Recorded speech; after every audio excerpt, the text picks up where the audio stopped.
It's almost World Cup time in Kansas City, and this month we're discussing common soccer injuries we see and treat in the clinic, and some of the ways that we help, and some of the rehab ideas that kind of go along with that. This week we're discussing all stuff groin, hip flexor, adductor, basically all the muscles around the hip joint and the leg itself. So a lot of times, there's a few things that can cause the injury. It can be doing too much too soon. Very common thing. Don't have a lot of warm up. Don't have a lot of period of kind of basically getting conditioned for the season. Basically, to start going out, going full bore, can cause some issues straight off the bat. Another thing that causes some of these issues can actually be the field surface.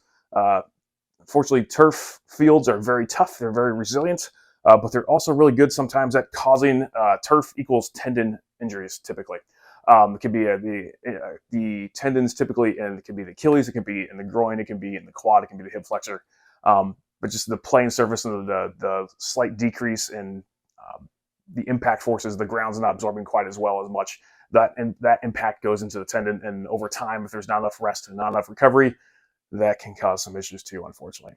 But some of just the general stuff that we will look at when evaluating hip, groin, quad stuff as well. And that's kind of grouped into just kind of like the generalized front quadish kind of pain, not necessarily knee pain. But we're going to see how well joints in the back are moving. We're going to see how well the actual leg bone, the joint that attaches into the pelvis, the femoral acetabular joint is moving. If that's not moving great, if it's really restricted, especially if it's compared to your non-injured side, we're going to try to start to get some mobility back in that hip. We're going to teach you how to control that mobility. We're going to get some strength back into the quads, the groin, the hamstring, all the stuff around it. So that's going to be very important to get you back out there and get back to playing at full speed and full strength.